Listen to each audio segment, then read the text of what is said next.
तो अब मैं वो जो गालियाँ देने को मुझसे बोला गया, तो फिर मैं बल्ब को देख के ये गधा और ये सब बोला, तो उन्होंने कहा अबे गाली दे रहा है कि प्यार कर रहा है, तो थप्पड़ पड़ा मुँह पे।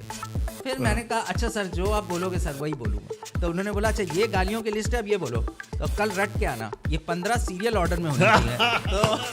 तो अब तक याद हो गई अब तक कि याद नहीं? है। तो बस जय तो सुबह। ना जाओ छोड़ के कि दिल अभी भरा नहीं, अभी अभी तो आए हो, अभी अभी तो। जय हिंद दोस्तों, मैं हूं परवेज अहमद। मेरे पॉडकास्ट में आपका स्वागत है। फहमी बदायूनी साहब का एक बड़ा मशहूर शेर है कि उसको खींचना थी तस्वीर मेरी, उसको खींचना थी तस्वीर मेरी, मुझको हंसना पड़ा खुशी के बगैर। आजकल लोग जो है ना, उनके जीवन में इतनी सारी परेशानियां आ गई कि सब कुछ एक दिखावटी हो रहा है, और ये दिखावट के चक्कर में लोग मानसिक रोग का शिकार हो रहे हैं। डिप्रेशन जिसमें सबसे आम बीमारी के तौर पर आजकल घर कर गई है जगह जगह। हमारे साथ एक बहुत ही मशहूर शख्सियत है, मानसिक रोग विशेषज्ञ हैं डॉक्टर संदीप बुधवार साहब। आपका बहुत बहुत स्वागत है डॉक्टर साहब। थैंक यू परवेज भाई। मेरा नाम डॉक्टर संदीप बुधवार है। मैं एक मानसिक रोग विशेषज्ञ हूँ, जिसे हम अंग्रेज़ी में साइकियाट्रिस्ट बोलते हैं। आदाब, सलाम, नमस्कार। बाराबंकी की जनता को, इस डिस्ट्रिक्ट की जनता को नमस्कार। आपके अपने संदीप बुधवार का नमस्कार। बहुत बहुत स्वागत है डॉक्टर साहब। ऐसा है कि आप लोगों का दिमाग पढ़ते हैं, लेकिन हम लोग सोच रहे हैं आज आपका दिमाग पढ़ा जाए। उसकी वजह ये है डॉक्टर साहब कि दिन भर घिरे रहना मरीजों के बीच में, और सभी लोग अपने अपने जिस भी आप फील्ड में हैं उसमें आपका काम है कि दिन भर स्ट्रेस लेना, और शायद वो जो लाइफ का बैलेंस है वो नहीं बैठा पाते हैं। इस वजह से ही लाइफ में इस तरीके की डिप्रेशन जैसी बीमारियां जो है उभर कर सामने आ रही। हम बीमारियों के बारे में, उनके इलाज के बारे में, उपचार के बारे में सब बाद में बात करेंगे डॉक्टर साहब। पहले ये बात करेंगे कि ये बचपन से ही आपका दिमाग था कि आगे चल के आप इतने बड़े दिमाग के डॉक्टर बनेंगे? नहीं, मैं देखिए MBBS जब कर रहा था, तो सच बोलूँ तो मैं एक ऑर्थोपेडिक सर्जन बनना चाहता था, हड्डी का डॉक्टर, हड्डी रोग विशेषज्ञ जिसे आप बोलते हैं। पर कुछ ऐसा हुआ कि जब मैं US के कुछ एग्ज़ाम्स होते हैं हमारे, ECFMG वगैरह देने होते हैं हमको, हैं तो उसकी तैयारी कर रहा था। तो वहाँ पे बिहेवियर साइंस नाम का एक सब्जेक्ट होता है जिसका हमें एग्ज़ाम देना होता है। तो जब मैंने उसके नोट्स वगैरह पढ़ने शुरू किए, साइकेट्री के ऐसे हम पोस्टिंग करते थे MBBS में, लेकिन जब मैंने उसके नोट्स वगैरह पढ़ने शुरू किए तो मुझे बहुत ज़्यादा इसमें इंटरेस्ट होने लगा, इस ब्रांच में। उसके बाद कुछ लोगों से मिला, जैसे हमारे यहाँ डिपार्टमेंट था, जाता रहता था, तो मुझे लगा यार ये this is something different. And हम लोगों के भावनाएं, लोगों की दिक्कतें, लोगों की जिसे हम सॉफ्ट साइंस बोलते हैं, ये एक वो चीज़ थी। मुझे बड़ा अच्छा लगा फिर उसके बाद कि यार नहीं यार, करेंगे तो साइकेट्री करेंगे। बहुत बार ऐसा हुआ कि मैंने जब अपने घर पे भी ये बात बोली, तो एक दो बार इसको लेके हुआ यार, यार साइकेट्रिस्ट ठीक क्यों, क्या पागलों के डॉक्टर जिसे लोग अमूमन बोल देते हैं, एक भाषा होती है पागलों के डॉक्टर। लेकिन मेरे को हमेशा इस चीज़ में एक था कि नहीं, ये पागलों का डॉक्टर नहीं है। This is like something you are dealing with the emotions of people, लोगों की भावनाएं, लोगों की मानसिक प्रताड़नाएं, जो उनकी दुख हैं, उनके साथ वो आपको शेयर करेंगे, वो आपको बताएंगे, आप उनकी फीलिंग्स के साथ जुड़ेंगे। तो मुझे लगा कि नहीं, ये ब्रांच इज़ द ब्रांच जो मैं लेना चाहता हूँ, जिसके साथ मैं जुड़ना चाहता हूँ। अच्छा, ये बाई चॉइस थी मेरी। बाय चॉइस थी। अच्छा, ये जो बुधवार सरनेम आपको बड़ा निराला है, तो ये क्या बुध को पैदा हुए थे कि? ऐसा कुछ नहीं था। मैं आपको बताऊं, मेरे ग्रैंडफादर, हम खत्री हैं बाई कास्ट, तो हमारे ग्रैंडफादर जो थे वो खत्री लिखते थे। वो पता नहीं कैसे वो बुधवार आया, ये मेरे फादर को भी नहीं पता। बट वी आर वेरी हम बहुत ही कम लोग हैं बुधवार जो हैं। तो अभी भी मेरे कॉलेज में अगर वापस जाएं और कोई सेकंड बुधवार जाएगा तो लोग याद जरूर रखेंगे, यार वो एक बुधवार था, 01 बैच में था, 01 बैच का।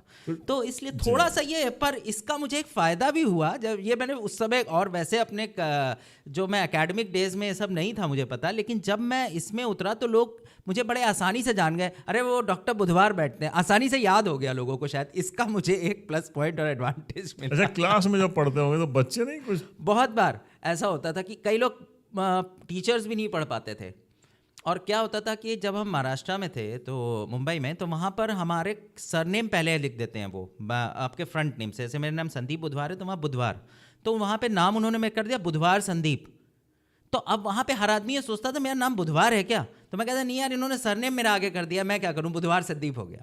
तो अब क्लास में भी मगर उनको एक्सप्लेन करना पड़ता था यार कि हम बहुत कम लोग हैं और बुधवार मेरा सरनेम है। अभी भी लोग बहुत बार, आपको बताऊं मुझे 8 ईयर्स हो गए यहाँ पे परवेज भाई, लेकिन अभी भी बहुत बार ऐसा होता है कि लोग मुझसे आके पूछते हैं कि आप बुधवार को ही बैठते हैं डॉक्टर साहब। हमने कहा नहीं भाई, बैठता रोज हूँ भाई, संडे छोड़ के, वो मेरा सरनेम है, टाइटल है, क्या कर सकते दो बच्चों के आगे भी आपने लगाया यही बुधवार।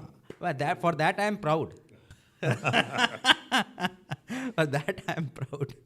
अच्छा, वो स्कूलिंग कहाँ की रही है आप? एंथनी में पढ़ा, एंथनी से पास हुआ।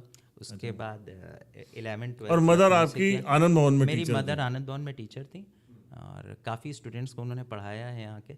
और फादर एग्रीकल्चर में थे लखनऊ में, तो फादर रोज़ आते जाते थे और मदर यहाँ पे थी। प्रॉपर मैं बहराइच को बिलोंग करता हूँ। मतलब मदर आनंद भवन में थी, लेकिन उनको ये भरोसा नहीं था कि मैं अपने बेटे को पढ़ा पाऊंगी, तो उन्होंने एंथनी में। एक्चुअली मदर ने जॉब बाद में स्टार्ट की, हमने स्कूलिंग पहले शुरू कर दी थी।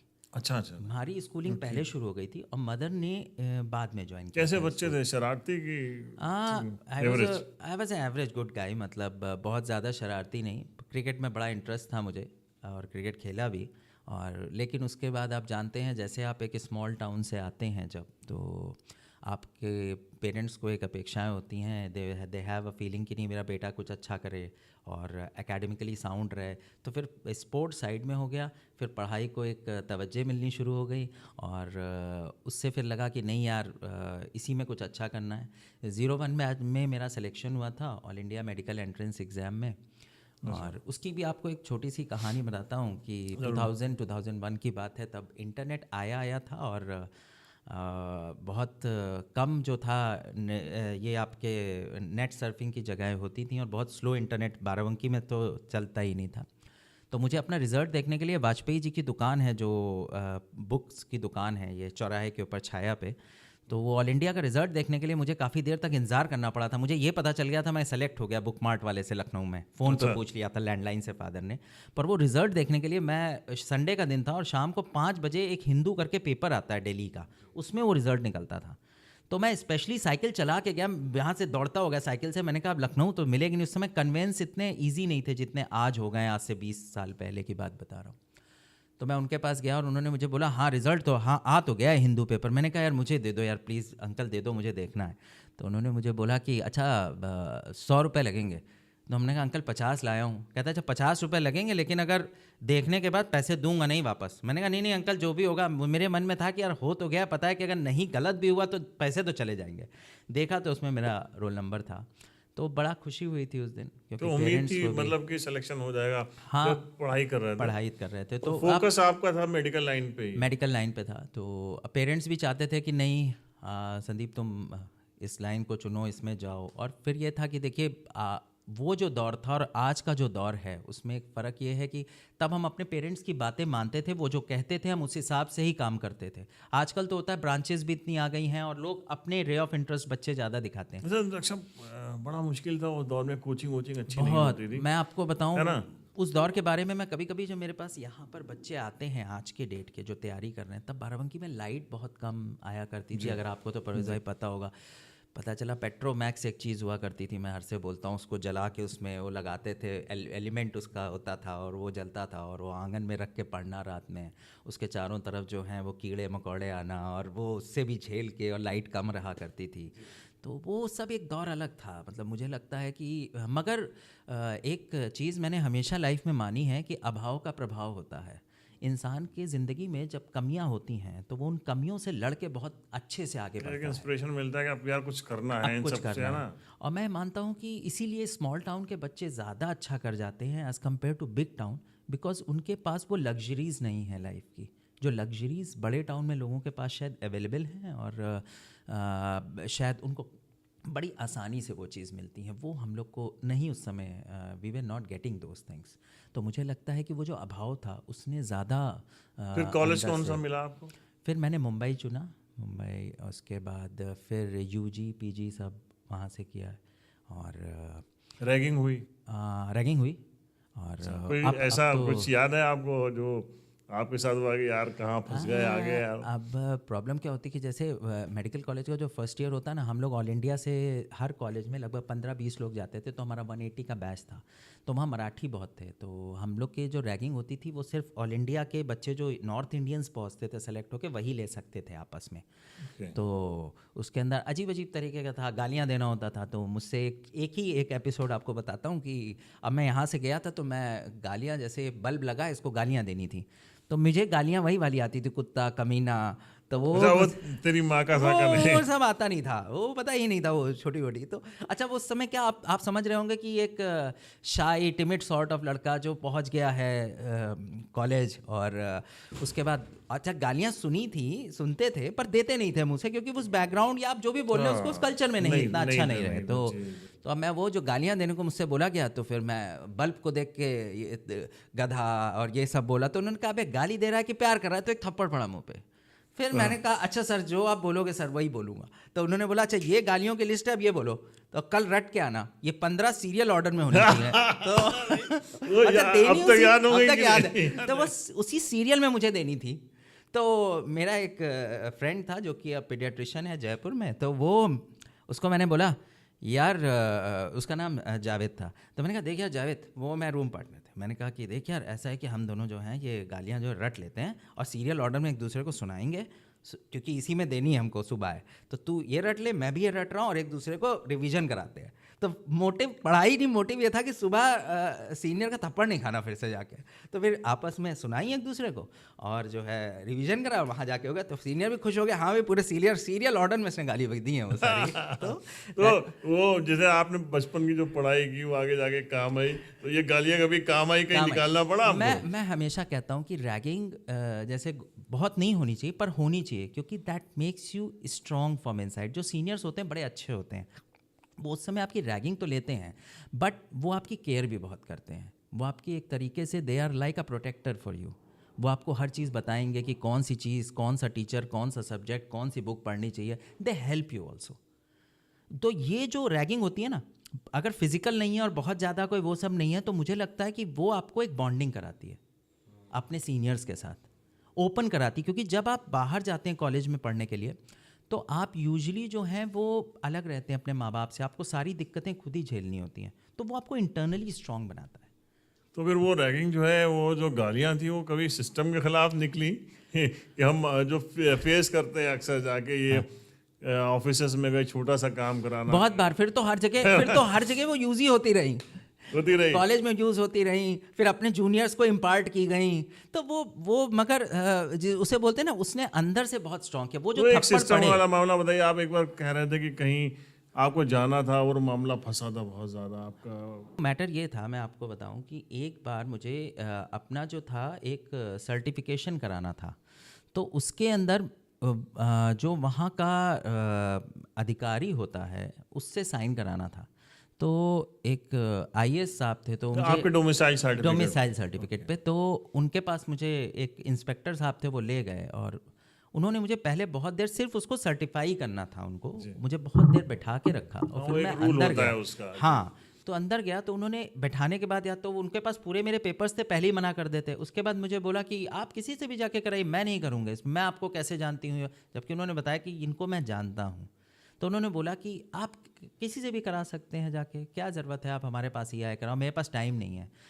तो मैंने उनसे एक चीज़ बोली कि मैडम ऐसा है कि मैं भी एक प्रैक्टिशनर हूँ, एक साइकेट्रिस्ट हूँ, और मुझे एक पेपर पे आपके, और मैं कोई वैसा आदमी नहीं हूँ, मैं भी अपना काम छोड़ के आया आपके पास हूँ, लेकिन आपको ये तो सोचना चाहिए कि कोई आदमी आया है, उसकी भी अपनी एक रिस्पेक्टेबल पोजीशन है, आप उसको जो है इतना दौड़ा रहे हैं, और अगर आपको पहले ही मना करना था तो 1 घंटा बैठा के क्यों रखा? तो किया कि नहीं किया? किया उन्होंने बाद में, जब मैंने उनसे ये चीज़ बोली। तो जब आप मन में दे चुके हैं, हाँ, है ना? तो डॉक्टर साहब, ये एक बड़ा एक अहम पहलू है कि बहुत सारी जगह आप जब अप्लाई करते हैं तो वहाँ से कहा जाता है कि जो आपका सर्टिफिकेट्स हैं आपके पास, और जो आपका डोमिसाइल सर्टिफिकेट है, उसको आप अप्रूव कराइए किसी ऑफिसर से, रजिस्टर्ड ऑफिसर से।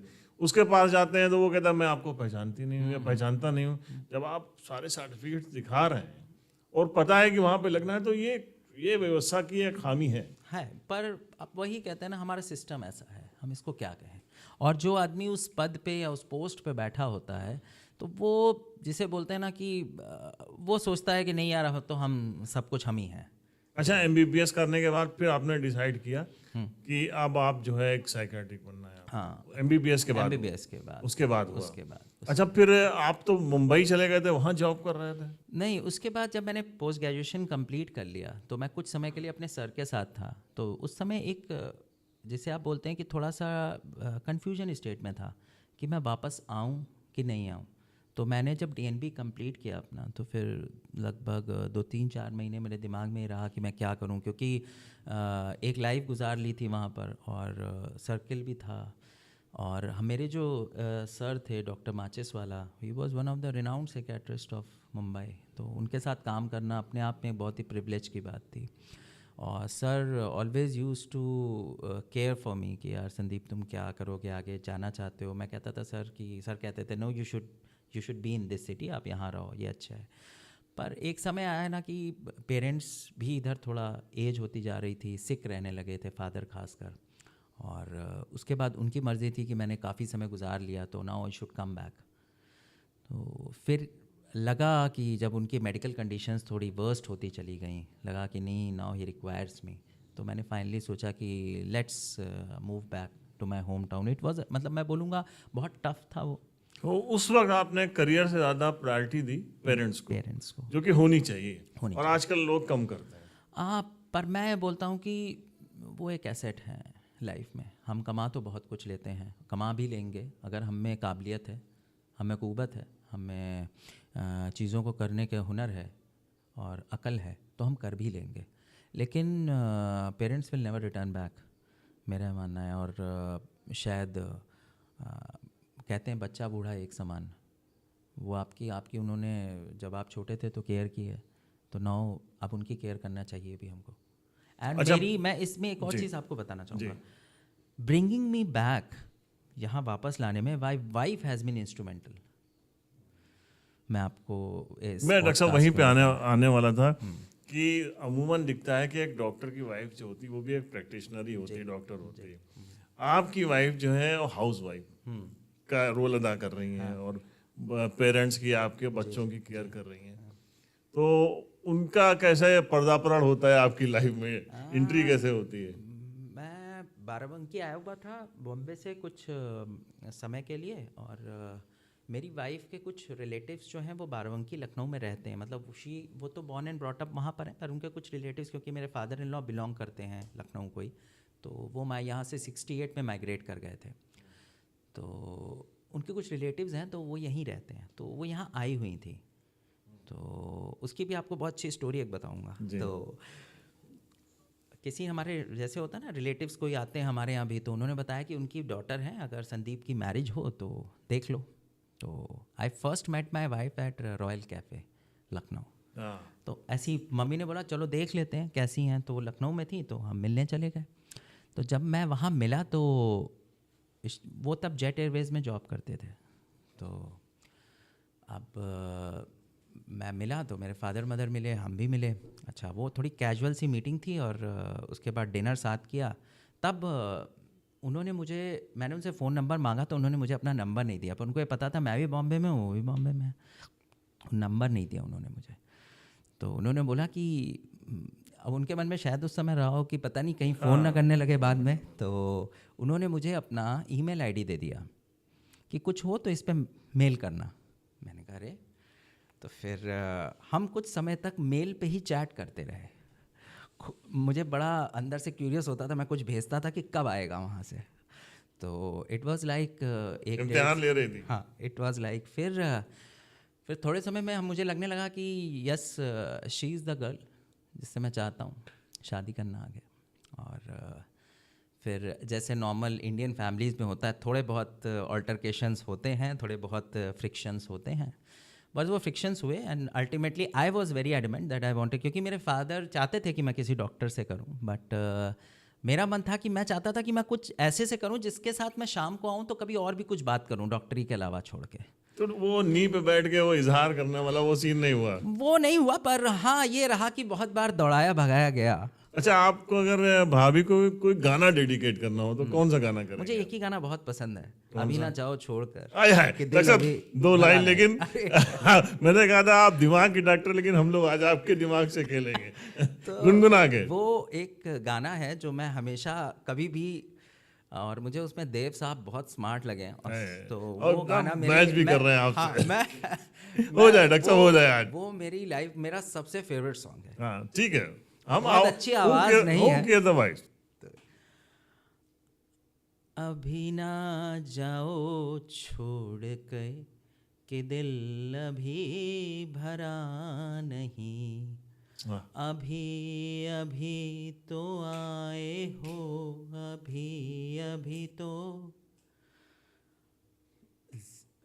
बाहर बन के। अभी अभी तो आए हो, बाहर बन के छाए हो, हवा जरा महक तो ले, ये दिल जरा बहक तो ले, ये शाम ढल तो ले जरा, आय हाय हाय। ये शाम ढल तो ले जरा, ये दिल मचल तो ले जरा, मैं थोड़ी देर पी तो लूं, नजर के घूंट पी तो लूं, बस। अरे वाह, बहुत अच्छा, बहुत बढ़िया, मजा आ गया। मतलब आपने प्रूव कर दिया कि आप भाभी को बहुत प्यार करते हैं।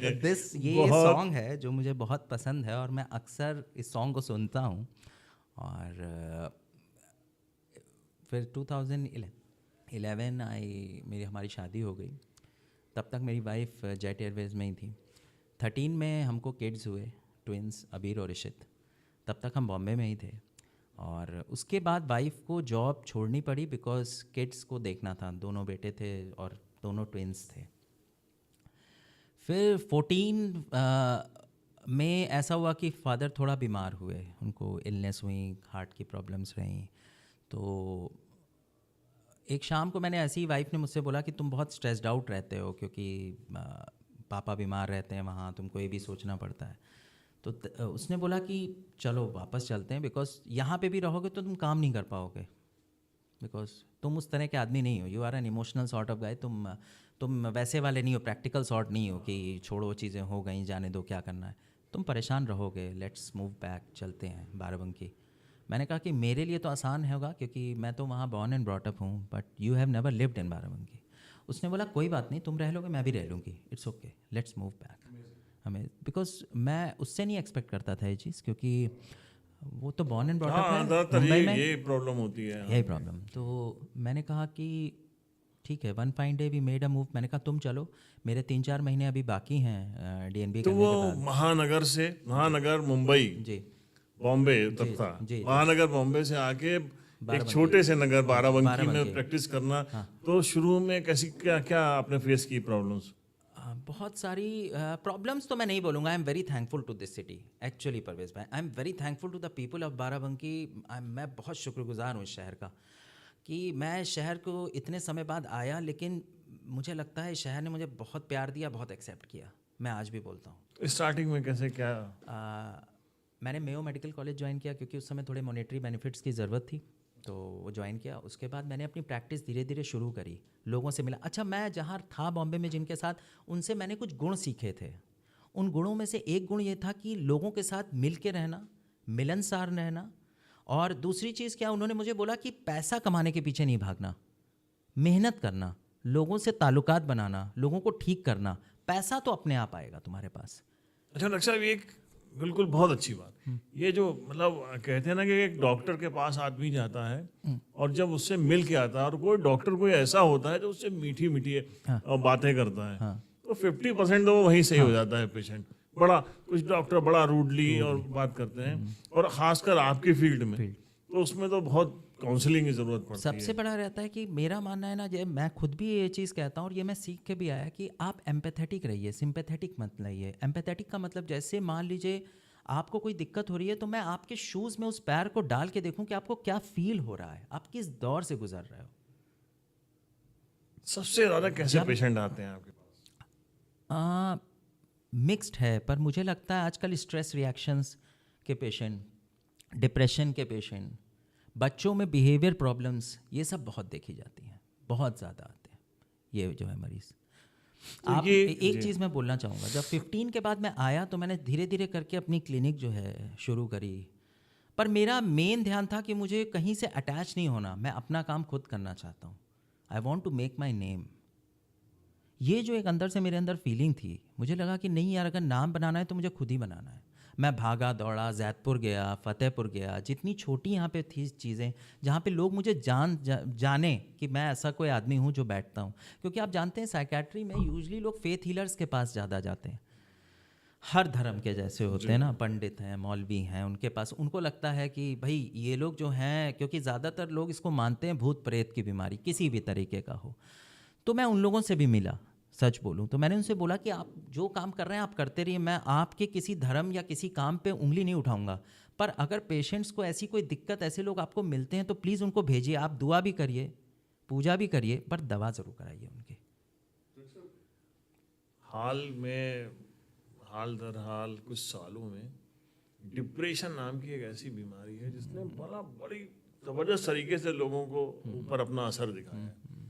क्या ये शहरों में रहने वाले लोगों को ज़्यादा हो रही है, ये गाँव में रहने वाले लोगों को कम हो रही है? और अगर ये हो रही है तो इसकी मूल वजह क्या है? ये बोल नहीं सकते कि सिर्फ शहरों में रहने वालों को हो रही है, गांव में भी रहने वालों को हो रही है ये। अब मैं आपको बताता हूँ कि ये एक दिस इज़ अ मिथ, जैसे अंग्रेज़ी में बोलें कि ये लोगों को, शहर के लोगों को ज़्यादा एफ्लिक्ट कर रही है, गांव में नहीं करी। अब मैं आपको गांव का केस बताता हूँ। मेरे पास बूढ़ी औरतें आती हैं अपने हस्बैंड्स के साथ में, 3 लड़के हैं, तीनों में से कोई उनकी केयर नहीं करता।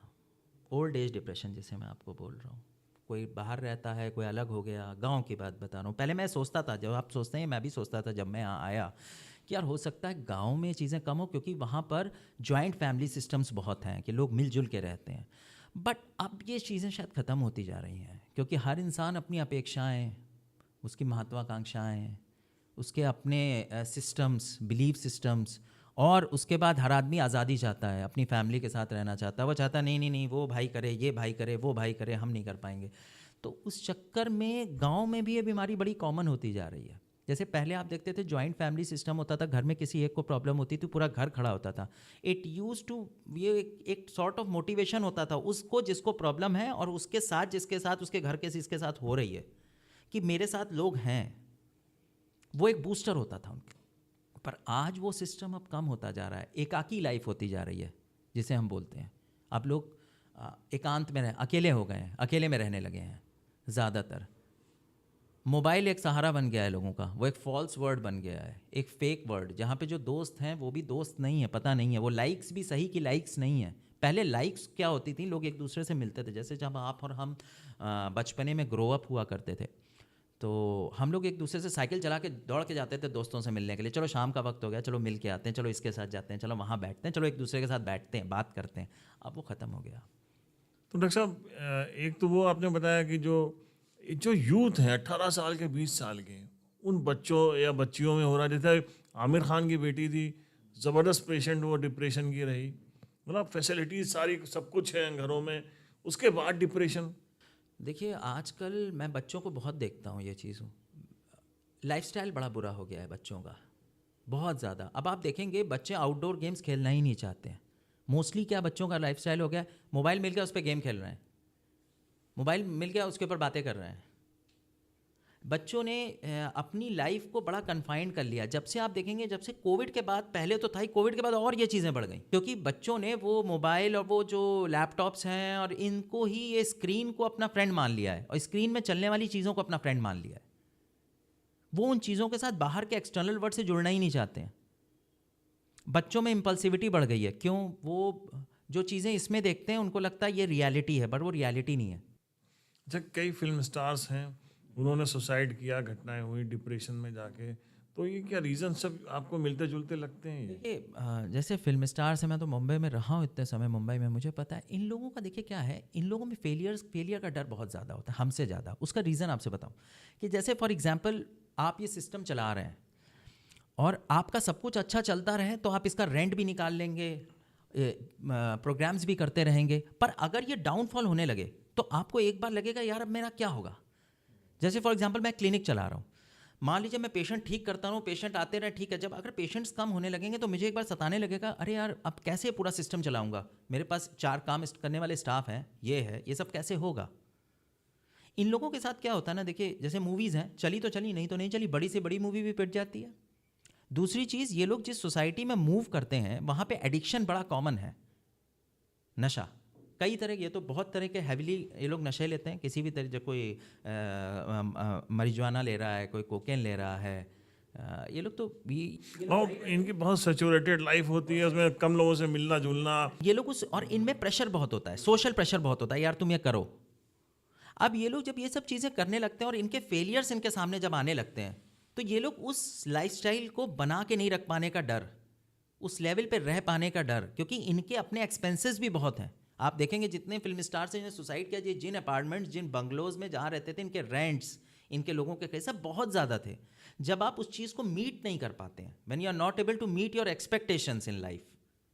अच्छा आपके साथ नहीं होता कि ऐसे पेशेंट रोज देखते, या अभी कोविड का वो दौर देखा, तो खुद उसका कोई इम्पैक्ट आपके ऊपर आया हो कि थोड़ा चिड़चिड़े हो गए हो या इस टाइप से? नहीं ऐसा नहीं, पर कभी कभी कुछ ऐसे पेशेंट्स आ जाते हैं जिनकी आप बीती सुन के बहुत अंदर से दुख भी होता है, पर अब वो कहते हैं कि it's a part and parcel of life, हमें तो करना है, हमें इलाज भी करना है, और हम अगर इमोशनल हो जाएंगे तो हम उनका इलाज नहीं कर पाएंगे पूरी तरीके से। हमको प्रैक्टिकल भी रहना है और इमोशनल भी रहना, अ बैलेंस्ड वे।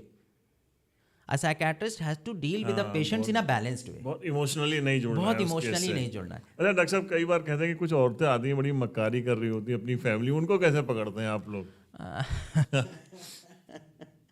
देखिए सबसे ज़्यादा मैंने यहाँ पर डिप्रेशन से भी ज़्यादा कन्वर्जन डिसऑर्डर देखा, एक बीमारी जिसे हम डिसोसिएशन बोलते हैं, मतलब बेहोश हो जाती हैं। अब क्यों हो रही हैं ये पता करना बहुत ज़रूरी। एक्चुअली हमारे यहाँ एक चीज़ है कि अगर देखिए हम फिर वही बात है, एक जो ड्रॉबैक आता है स्मॉल टाउन में वो ये है, अभी मैं आपको कुछ दिन पहले का केस बताऊं कि एक लड़की आई थी और वो बेहोश हो जा रही बार बार, और घर वाले कई जगह उसको एडमिट करके लाए, और तो मैंने उनके घर वालों से सिर्फ इतना सा पूछा बात कि ये लड़की आपकी मोबाइल वगैरह ज़्यादा देखती है, कुछ करती है, ज़्यादा देखती है, बहुत स्पेंड करती है टाइम? तो उनके अरे नहीं डॉक्टर साहब मोबाइल नहीं देखती, कुछ नहीं, हमारे घर की लड़कियां ऐसी नहीं हैं। हमने कहा ठीक है चलिए। उनको मैंने 2-3 दिन की दवा लिखी। 2-3 दिन के बाद उनके चाचा आए, उसका कहेंगे सर थोड़ा ठीक है पर अभी भी दिन में 4-5 बार हो जाती है। तो मैंने उनके चाचा से पूछा कि क्या ऐसा आपको लगता है, कुछ बताना चाहें तो मुझे ज़रूर बताइए, इसका मैं आपको हल बताऊंगा, क्योंकि ये जो दवा है ये इस बीमारी का इलाज नहीं है, कोई कॉन्फ्लिक्ट है जो दिमाग में उसके चल रहा है, और वो कॉन्फ्लिक्ट जब तक बाहर नहीं आएगा, क्योंकि वो मुंह से नहीं बता पा रही है, वो कॉन्फ्लिक्ट जब तक बाहर नहीं आएगा तब तक वो इस हरकत को करना बंद नहीं करेगी। तो उन्होंने मुझे बताया सर ये एक मोबाइल बहुत देखती है, रात में किसी से बात करती है। तो मैंने कहा, मैंने उस दिन पूछा था तो उनके फादर और मदर थोड़ा सा एग्रेसिव हो गए थे, कहेंगे सर अब क्या बताएं, आप जानते हैं समाज है, छोटा शहर है, पता चल जाएगा। अब फिर मैंने उस लड़की को एक बार बोला कि अगर आप लोग उधर से देखते रहिएगा शीशे के उस तरफ से, मैं इससे कुछ बात करूँगा अकेले में, इसलिए कि भाई मैंने अपनी फीमेल स्टाफ को बुलाया कि तुम भी यहाँ बैठ जाओ, कि जिससे कि एक प्रोफेशनली वो रहे। कि तो मैंने उससे पूछना शुरू किया, देन उसने मुझे बताना शुरू किया कि सर एक लड़का है, हम बात करते हैं, हम शादी करना चाहते हैं, घर में पता चला, घर पे अपोज हुआ, और उसके बाद मेरे को सिर में दर्द। So this was the problem. But problem क्या है कि वो इतने दिनों से 1 महीने से भटक तो रहे हैं, पर किसी ने इस बात को निकालने की कोशिश नहीं की। फिर मैंने उनके पेरेंट्स को समझाया, तो उनके पेरेंट्स का अपना कहना था कि भाई वो लड़का he is not up to that level, वो कुछ नहीं कर पाएगा, वो ऐसे ही रोड साइड गाय है। पर ये अब प्रॉब्लम क्या हुई, उनके पेरेंट्स फिर मुझे बताने लगे कि सर उसने इसको इन्फ्लुएंस में ले लिया है फ़ोन पे, क्योंकि फ़ोन पे ज़्यादा रहती हैं ये। अब प्रॉब्लम यहाँ से शुरू हो रही है, ये कॉन्फ्लिक्ट है उसका, पर ये कॉन्फ्लिक्ट क्योंकि वो बेहोश इसलिए हो रही है, उसको अटेंशन लेना है कि घर वाले अब बीमार है तो उसके ज़्यादा खिदमत करेंगे, उसके हाथ पैर ज़्यादा दबाएंगे, उसका सिर दबाएंगे, उसको प्यार करेंगे, और उसकी हर वो बात मान लेंगे जो वो चाहती है। ये उसको गेन है, ये उसका गेन है इंडिविजुअल का, लेकिन वो गेन गलत गेन है। हो सकता है फ्यूचर में उसको वो प्रॉब्लम कर जाए, मगर ये बातें निकालने में आप सोचिए मुझे कि 4-5 सीटिंग लगानी पड़ी उसके साथ, कुछ उनकी तरफ से एग्रेशन भी झेलना पड़ा। अच्छा ऐसे भी डॉक्टर साहब पेशेंट आपके पास आते होंगे कि आपका उसमें मेडिसिन जो है वो बहुत महंगी भी होती है, और बिल्कुल वो इस लायक नहीं होते होंगे कि वो महंगा इलाज कर पाए, फिर क्या करते हैं? देखिए मैंने मतलब पहली बार पॉडकास्ट पे ये चीज़ बता रहा हूँ। अब तक यूजुअली मेरी दादी बोलती थी कि किसी को कुछ दिया करो तो उसको कभी उसका बखान मत किया करो, दो और खामोशी से दिया करो। तो डॉक्टर जीशान आप जानते हैं जो डेंटिस्ट हैं, वो मेरे दो छोटे भाई हैं, दोस्त भी हैं। और मैंने उनसे एक दिन बोला कि यार जीशान भाई ऐसा है कि यहाँ पर बहुत सारे लोग आते हैं जो बेचारे अफोर्ड नहीं कर पाते दवा है, मुझे ऐसा लगता है, और लंबे समय तक हमारा इलाज चलता है, कभी कभी किसी को लाइफ लॉन्ग चलता है। तो मैंने चैरिटी मेडिसिन मंगवाई, कंपनीज जिनकी मैं दवा लिखता हूँ उन्होंने उसे बोला कि आपके पास फिजिशियन सैंपल्स आते हैं, आप चैरिटी में दवा रखो। तो उसका मैंने एक अलग काउंटर बनवाया। वो पेशेंट्स आते हैं, कई बार बेवा औरतें आती हैं जिनके बेटे की दवा चलनी है, उनके पास नहीं है, वो गांव में किसी से मांग के बेचारी पैसे लाती हैं अपने घर वालों से। तो उन्होंने मुझे बोला कि सर, तो मैंने उनसे बोला कि आप अम्मा परेशान मत हो, आप दवा यहाँ से लेते जाना। तो मैं उनको महीने भर की दवा मैं खुद कंपनी वालों से बोलता हूँ कि आप लोग लाइए, रखिए फार्मास्यूटिकल कंपनी से आप रखिए, मैं उनको दूंगा। तो मैं उनको चैरिटी में मेडिसिन देता हूँ, उसका एक अलग काउंटर है और वो दवाएं मैं अलग से उनको देता हूँ। बहुत अच्छा डॉक्टर साहब, ये मतलब ये भावनाएं सभी लोगों के अंदर होने चाहिए। आप जिस भी फील्ड में हैं आप मदद कर सकते हैं। मेरा एक चीज़ मानना है कि जो भी आप करते हैं, चाहे वो अच्छा और गलत काम हो या अच्छा काम हो, वो सबका हिसाब किताब यहीं देके जाना है। It is all that we have to give it here only. So why not do such things कि जिसके लिए हमको बाद में ऊपर वाले को मुंह दिखाने में शर्म ना आए। अच्छा डॉक्टर साहब, हर चीज़ के लिए हम लोग मतलब कोशिश करते हैं उसको फिट रखने के लिए। दिमाग को फिट रखना भी बहुत ज़रूरी है, क्योंकि पता है हम बहुत कुछ सोचते हैं। हम सोचते हैं कि हम शाहरुख खान की तरह फिट रहें या आमिर खान की तरह फिट रहें, लेकिन हम फिर उतना एफर्ट नहीं करते हैं, वर्कआउट नहीं करते हैं। तो दिमाग को फिट रखने के लिए फार्मूला कोई बताइए आप। सुबह उठ के देखिए मैं हर इंसान को एक चीज़ बोलता हूँ। जैसे आप में लोग पहले मस्जिद जाया करते थे सुबह उठ के नमाज़ पढ़ने के लिए। आप परवेज़ भाई ये बताइए कि आज की जनरेशन में कितने लोग सुबह की नमाज़ पढ़ने जाते हैं? 2-3%। 2-3% लोग जाते हैं। हमारे में लोग पहले मंदिर जाया करते थे सुबह, अब कौन जाता है? 1-2%, वो भी शायद नहीं जाते। अब आप ये सोचिए कि ये जो चीज़ें लोग पहले किया करते थे, इसका एक साइंटिफिक बेसिस था। जैसे मैं आप लोग में जो नमाज़ पढ़ने को हो, इट इज़ लाइक एक्सरसाइज। आप गर्दन यूँ करते हैं, झुकते हैं, इट्स लाइक एक्सरसाइज। या हमारे में घंटा बजाना था, that is also an exercise. मगर अब क्या है, लोग जो होते हैं वो रात में 2 बजे सोएंगे तो सुबह कैसे उठेंगे? आप ये बताइए। क्योंकि वो मोबाइल के साथ हैं, या बात कर रहे हैं, या रात में लेट आ रहे हैं। तो वो they are into such things कि उनका जो लाइफस्टाइल है वो गड़बड़ हो चुका है। साइकेट्रिक बीमारियां जो होती हैं, उनमें अगर इंसान का लाइफस्टाइल अच्छा हो तो वो बहुत जल्दी रिकवर होती हैं। और दूसरी चीज़ है, वो होने के चांसेस बहुत कम हो जाते हैं, क्योंकि जो फ्रेश एयर होती है वो हमारी बॉडी में जो हैप्पी केमिकल्स रिलीज़ करती है, वो हमको इन बीमारियों से बचाव करने में मदद करती है। सुबह उठ के घूमना, जैसे मैं आपको बताऊं कि मैं रोज़ सुबह 6-7 किलोमीटर दौड़ता हूँ। I have reduce 10 kgs of my weight with in this 6-7 months। या साइकिलिंग करता हूँ रोज़ सुबह 1 घंटा, 1-1.25 घंटा मेरा फिक्स है। तो मेरे को क्या होता है कि कंटिन्यूस पेशेंट देखने पड़ते हैं और मेरा दिमाग कंटिन्यूस चलता रहता है। तो I have to be energetic to do those things. अगर मैं मेंटली एकदम वो होऊंगा कि मैं थका हुआ होऊंगा तो मरीज़ नहीं देख पाऊंगा, क्योंकि मुझे तो बात इतनी करनी है। हमारे में जो चीज़ें हैं वो बात करने से, बीमारियां बात करने से निकलती हैं। तो सबसे इंपॉर्टेंट है लाइफस्टाइल मॉडिफिकेशन। सुबह उठ के सैर करना, मानसिक तनाव कम लेना। एडिक्शन किसी भी फॉर्म, जैसे यहाँ पे लोग कहते हैं सिगरेट पीना is not addiction, it is, वो भी एक एडिक्शन है। आप हद से ज़्यादा पी रहे हैं, वो भी एक एडिक्शन हो गया है। मोबाइल हद से ज़्यादा, मोबाइल एडिक्शन है। आप देखिए, हम 5 मिनट जो है वो उस पर व्हाट्सएप ना चेक करें तो ऐसा वो ओसीडी हो गया कि चेक ही करना है, देखना है कोई मैसेज आया कि नहीं आया, तुरंत। लोग घंटों हैं। अभी आप वही कहते हैं ना, कई जगह पेपर्स में देखते होंगे 5 घर के लोग बैठे हैं, 5 मोबाइल देख रहे हैं। अब आप यही चीज़ है ना कि people are not trying to share their difficulties, वो अपने घर वालों को नहीं बताना चाह रहे हैं। अब यही सब प्रॉब्लम। पहले क्या होता था, लोगों के घर में कोई दिक्कत आती थी, लोग एक दूसरे के साथ बैठ के मशवरा करते थे। आज कोई मशवरा ही नहीं करता। तो आप अपने दिमाग को फिट रखने के लिए क्या करते हैं? एक तो आपने बताया कि आप अर्ली मॉर्निंग वॉक करते हैं, रनिंग एक्सरसाइज करते हैं। उसके अलावा हफ्ते में 1 दिन ऑफ लेता हूँ अपनी फैमिली के साथ। आपने एक बार मुझे संडे को का कॉल किया था तो दैट वाज लाइक कि वो अपनी फैमिली को देना चाहता हूँ। उसका रीज़न है कि मैंने एक जगह एक लाइन पढ़ी थी कि 60 साल के बाद आपका एसेट आपकी हेल्थ और आपके बच्चे ही हैं।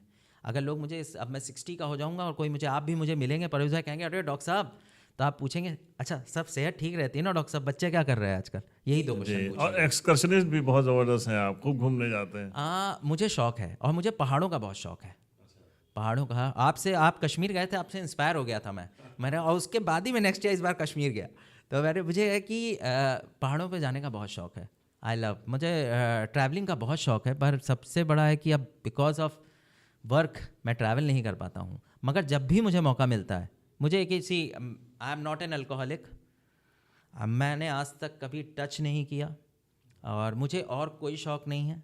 जस्ट मुझे एक ही है कि मुझे घूमना, सुबह सैर करना, दौड़ना, यही मेरे शौक़ हैं, बस आप समझ लीजिए। और इसीलिए मुझे लगता है ऊपर वाला मुझे जैसे भी रखे, बस यही शौक़ मेरे बने रहे और मुझे कुछ नहीं चाहिए। बिल्कुल यही हमारी दुआ है कि आप जैसे हैं वैसे रहें, आप गरीबों की मदद करते रहें, आप अच्छाई की तरफ हमेशा जो है रुजू रहें। मेरी एक रिक्वेस्ट रहेगी परवेज़ भाई से कि मैं सांझी विरासत का एक हिस्सा बनना चाहता हूँ, एक छोटा सा हिस्सा, और वो मुझे मौका देंगे ज़रूर इसको बनने। बिल्कुल, आप हिस्सा क्या बनेंगे, आप उसमें पूरी तरीके से शामिल होंगे। और बहुत मज़ा आया, आपने वक्त दिया, हमारे चैनल को वक्त दिया, आप आए, थैंक यू अपना परवेज़ भाई, कीमती समय निकाल के, थैंक यू परवेज़ भाई। सबको मेरा इस्तकबाल, सबको मेरा सलाम, और फिर हम किसी दिन पॉडकास्ट में मिलेंगे परवेज़ भाई के साथ, एक कॉफ़ी के साथ। जल्दी, बहुत ठीक? जल्दी। ठीक। Thank you.